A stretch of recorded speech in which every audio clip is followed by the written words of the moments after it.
Genghis Khan. ये नाम अपने आप में शक्ति, विजय और क्रूरता की एक ऐसी मिसाल है जिसने इतिहास की दिशा ही बदल दी थी। इस मंगोल सरदार ने चाइना से लेकर मिडिल ईस्ट, अफगानिस्तान से लेकर रशिया और जापान की तटरेखा तक एक सुविशाल भूभाग पे कब्जा जमाया था। उनकी साहस, पराक्रम, क्रूरता और विजय गाथा पे हजारों किस्से हैं, परंतु उनके जीवन से जुड़ी दो अहम रहस्य जो अनसुलझी है उस पे हार्डली कोई डिस्कशन होती है। पहला, चंगेज खान ने कभी भारत पे आक्रमण क्यों नहीं किया? क्या उन्हें किसी बात की डर थी? और अगर थी तो फिर किस बात की? और दूसरा रहस्य है कि आज तक उनकी कब्र किसी को क्यों नहीं मिली? हमारे साथ इस वीडियो में बने रहे, क्योंकि आज की इस वीडियो में हम उस विजेता के छुपे हुए इतिहास को उजागर करेंगे। लेकिन चंगेज खान से जुड़ी इन दोनों मिस्ट्री को समझने से पहले चंगेज खान की लाइफ और उनके चंगेज बनने की कहानी को थोड़ा जानना जरूरी है, जिससे उनकी मिस्ट्रियों को भी समझना आसान हो जाएगा। इतिहास के पन्नों से 1162 में फेमस लेक बैकाल, जो अभी रशिया के पार्ट है, उसके पास मंगोलिया की पहाड़ियों में रहने वाले बुर्जिगिन ट्राइब में तेमुजिन नाम की एक बच्चे का जन्म हुआ। कहा जाता है जन्म के समय पे उस बच्चे की हाथ में खून या एक्स्ट्रा मांस की एक धब्बे जैसा था। कबीलाई परंपरा में इसका मतलब था कि ये बच्चा एक दिन बहुत बड़ा आदमी बनेगा और दुनिया पे राज करेगा। तेमुजिन का बचपन बहुत मुश्किल में गुजरा। कबीलों की लड़ाई में उसके पिता का मौत हो गया और उसके चलते उसके परिवार को काफी कठिनाई झेलना पड़ा था। लेकिन अपनी साहस और हुनर से तेमुजिन ने बहुत ही कम उम्र में एक वीर योद्धा और सक्षम नेता के रूप में अपने आप को प्रतिष्ठा किया था। इससे पहले मंगोलिया में कोई एक साम्राज्य नहीं था, अलग अलग कबीले थे जो आपस में लड़ते और मरते रहते थे। तेमुजिन इन सारे कबीलों को एक साथ लाने की बहुत कोशिश की और सालों की कोशिश के बाद इन कबीलों ने अपने अंदर सुलह करके एकजुट होने का फैसला किया। फिर 1206 में इन कबीलों के सरदार ने मिलकर तेमुजिन को तमाम मंगोलों का सरदार घोषित किया। इसके बाद उसने अपनी सैन्य मुहिम को छेड़ी और एक के बाद एक युद्ध जीत के अपना मंगोल साम्राज्य को सेंट्रल एशिया से लेकर मिडिल ईस्ट और ईस्ट एशिया तक विस्तार किया। इस समय तेमुजिन का नाम हुआ चंगेज और उसे खिताब दिया गया कैगन, जो बाद में जाके हो गया खान। इस तरह तेमुजिन चंगेज खान बन गया, जिसका मतलब था दुनिया का बादशाह। अपने पीक टाइम पे चंगेज खान दुनिया की लगभग 20% भूमि का मालिक बन चुका था और इतनी बड़ी साम्राज्य खड़ा करवाने के लिए चंगेज की वीरता और खास युद्ध प्रणाली के साथ ही उनका विभत्स क्रूरता भी बहुत बड़ा भूमिका लिया। अपने जीवित काल में उन्होंने 4 करोड़ से भी ज्यादा नरसंहार किए। भले ही एक साधारण सा परिवार में जन्मे और बड़े हुए, लेकिन क्रूरता उनके अंदर कूट कूट के भरा था।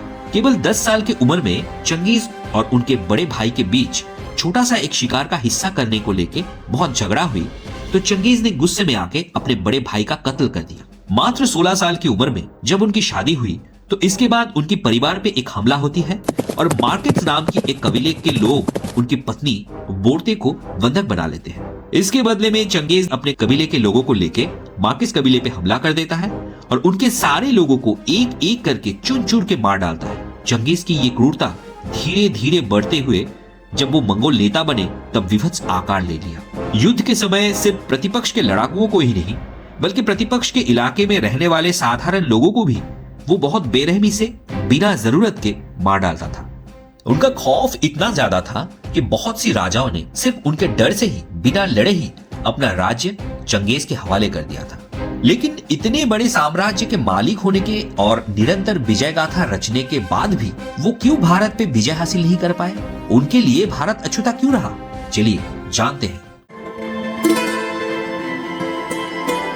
मध्यकालीन युग यानी मेडिएवल पीरियड में भारत को एक सोने की चिड़िया कहा जाता था। पूरी दुनिया की लगभग 30% संपत्ति या जीडीपी भारत की ही थी। उस समय भारत की भूमि सोने से भी कीमती माना जाता था और इसीलिए यह धरती बार बार विदेशी शक्तियों की आक्रमण और लूट को आकर्षित किया। 1221 में चंगेज खान अपनी एक विशाल सेना टुकड़ी के साथ पंजाब प्रदेश के पास इंडस रिवर की एक साइट पे पहुंच गए थे, जहां से नदी की दूसरी तरफ भारत की भूमि दिख रहा था। दिल्ली में उस समय मामलुक सल्तनत की इल्तुतमिश का शासन था।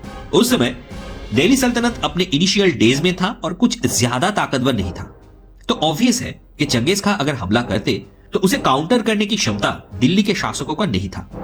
इसीलिए चंगेज खां को बस अपनी फौज को नदी पार कर दिल्ली के लिए कुछ करने का आदेश देना था। बाकी के काम बहुत आसानी से हो जाता। लेकिन चंगेज ने वो नहीं किया, बल्कि उल्टा पाव चाइना चला गया। उस समय चंगेज जहां दुनिया की सबसे अमीर देश पे कब्जा कर पाता, वहां उन्होंने ऐसा क्यों नहीं किया? इस पे इतिहासकारों का कई सारा थियरीज है। पहला थियरी है होली मेडिएशन थ्योरी।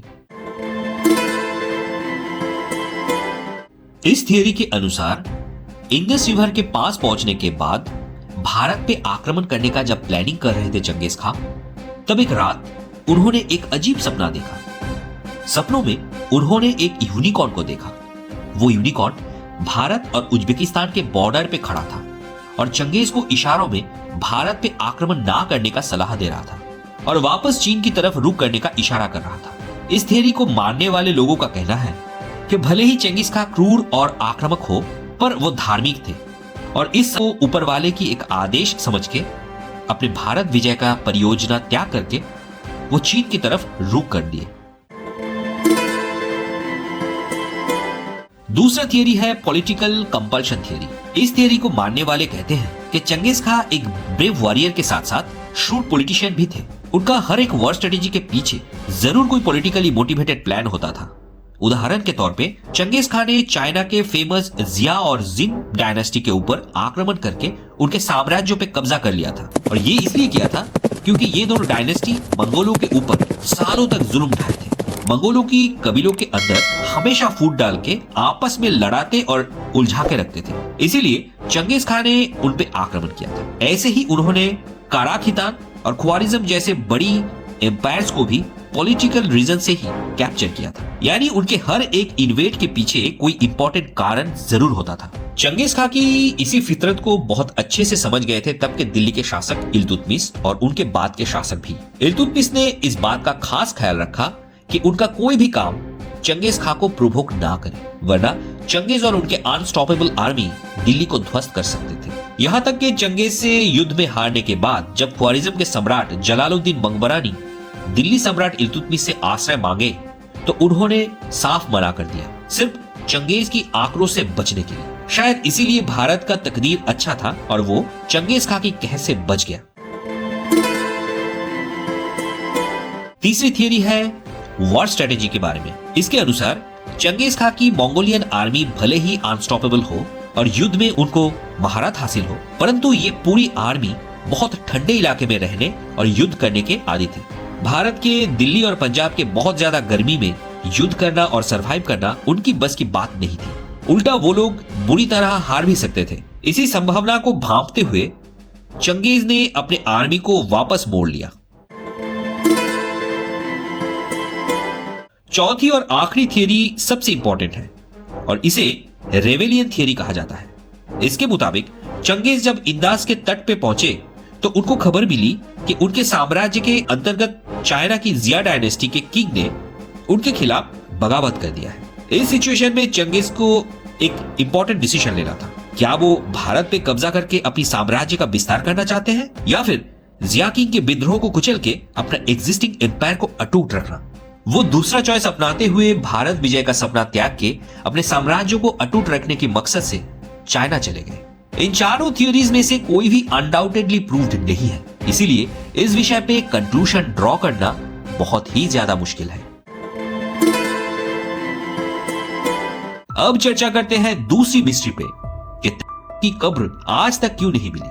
कहा जाता है कि चंगेज खां की मौत के बाद उनकी पार्थिव शरीर को उनके पसंदीदा वेशभूषा और अलंकार से सजाया गया और फिर उनकी रोज की इस्तेमाल के सामान और ढेर सारे दौलत के साथ उनके कॉफिन को पूरे सम्मान के साथ मंगोलिया के बारखान खालदून माउंटेन रीजन की किसी अननोन लोकेशन पे दफनाया गया। लेकिन इसके बाद कुछ अजीबोगरीब घटनाएं घटी। चंगेज की अंतिम यात्रा में गए हुए करीब 2000 लोग जब उनको दफना के लौट रहे थे तो कुछ ही दूर में उनके ऊपर करीब 3000 से 4000 सैनिकों की एक टुकड़ी ने हमला कर दिया और उन सारे लोगों को एक एक करके मार डाला जो कोई भी चंगेज की अंतिम यात्रा में शरीक हुए। फिर उन्होंने चंगेज की कब्र के ऊपर से घंटों तक हजारों घोड़ों को दौड़ाया ताकि वहां पे चंगेज की कब्र की कोई नामो निशान ना रहे। इसके बाद उन सोल्जर्स ने पास की एक नदी में लगाए हुए बांध को तोड़ के पानी का रुख दफनाए हुए जगह की तरफ कर दिया और फिर कुछ पल में ही वो जगह पूरा तेज पानी की बहाव से बह गया। इसके बाद जब वो सैन्य टुकड़ी कुछ दूर आगे बढ़ता है तो उनसे करीब दुगना बड़ा और एक सैन्य टुकड़ी उन पे हमला बोल देती है और उन सारे सोल्जर्स को मार डालते हैं जिन्होंने पहले की 2000 लोगों को मार डाला था। ये साइकिल आगे भी 2-3 बार चलती है, यानी एक के बाद एक नए सैन्य टुकड़ियों का हमला और पुराने टीम का खात्मा। और ये सब कोई इत्तेफाक नहीं था, बल्कि एक सोची समझी प्लान थी और ये प्लान खुद चंगेज खान ने ही मरने से पहले की थी।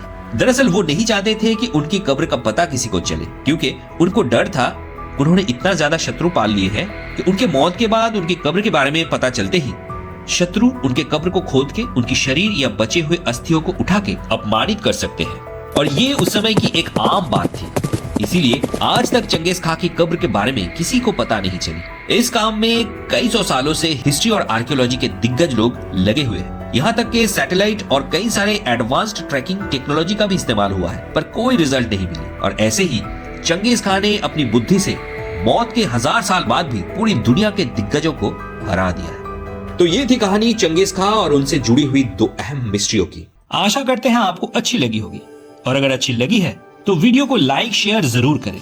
और ऐसे हिस्टोरिकल वीडियोस अगर आपको पसंद है तो स्क्रीन में दिख रही वीडियो को जरूर चेक करें और चैनल को सब्सक्राइब करना बिल्कुल ना भूलें।